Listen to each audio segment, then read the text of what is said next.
तो आ गए भैया जी। स्वागत है जी आपका हमारे पुस्तक के ज़िंदगी के एक खुशनुमे अध्याय में।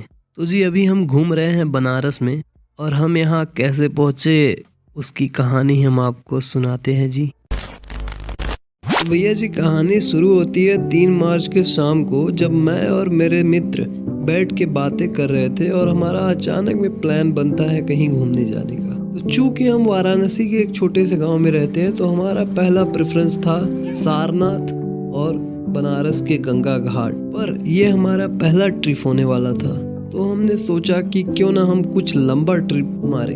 तो हमारे जहन में सबसे पहला ख्याल आया वो था आगरा का ताजमहल। तो फिर हमने दोस्तों से सलाह मशवरा किया और उसके बाद यह तय हुआ कि हम आगरा जाएंगे। तो जी जब प्लान बनने के बाद एग्जीक्यूशन लेवल पे आया तो हमें 3 प्रॉब्लम फेस करनी पड़ी। पहली प्रॉब्लम फाइनेंशियल प्रॉब्लम, क्योंकि लंबा ट्रिप है तो खर्चा ज़्यादा होगा। और दूसरी प्रॉब्लम, हमारे में से किसी को आगरा का कोई भी नॉलेज नहीं था। और तीसरी सबसे बड़ी प्रॉब्लम कि घर वालों से परमिशन लेना, क्योंकि लंबा ट्रिप है तो ईजिली परमिशन नहीं मिलेगा।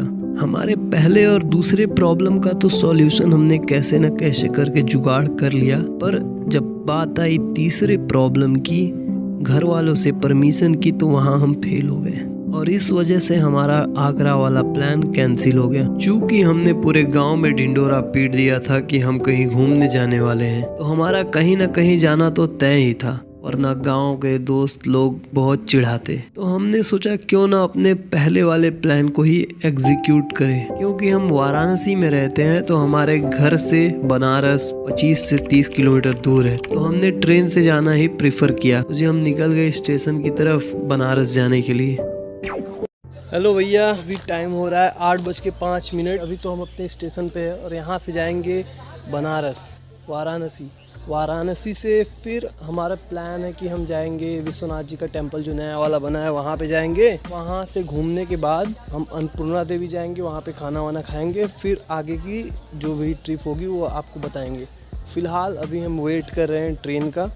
ट्रेन आने की टाइम है 8:25 और अभी 8:06 हो रहा है।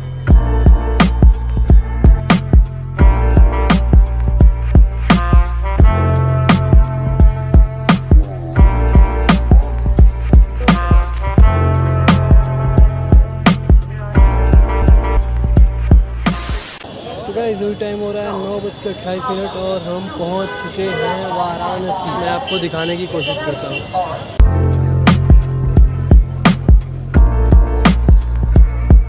भैया जी यहाँ से हमें जाना था गंगा घाट और वहाँ जाने के लिए हमारे पास 2 रास्ता था। पहला तो हम एक ऑटो बुक कर ले जिसका भाड़ा 10 से 15 रुपए आएगा, और दूसरा रास्ता कि हम पैदल ही निकल चले। यहाँ से गंगा घाट लगभग 5 किलोमीटर था और मैंने दोस्तों से पूछा तो उन्होंने बोला भाई पैदल ही चलते हैं, मजा आएगा, घूमते घूमते चलेंगे। और फिर आधे घंटे पैदल चलने के बाद हमें ऐसा रियलाइज हुआ कि ऑटो बुक ही कर लेना चाहिए था। हम में से सबकी हालत एकदम खराब हो गई।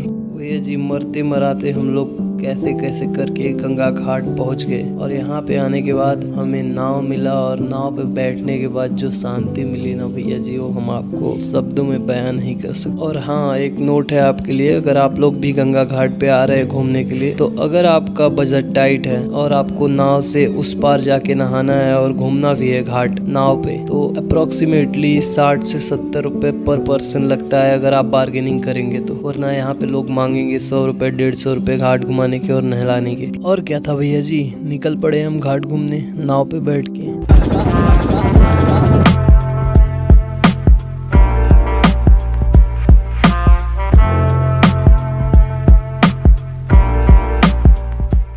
और घूमते घूमते हम पहुंच गए मणिकर्णिका घाट पे। इस घाट की बहुत सारी कहानियां हैं, उनमें से एक कहानी है इसके नाम को लेकर। तो चलो जानते हैं इसके पीछे की कहानी नाव धावक के द्वारा। मणिकर्णिका घाट, जहाँ माता पार्वती शंकर जी स्नान किए थे, जहाँ माता पार्वती का मणि और शंकर जी का कर्ण गया था। सभी लोगों को खोजने से नहीं मिला था, शंकर जी घाट के साफ दे दिए।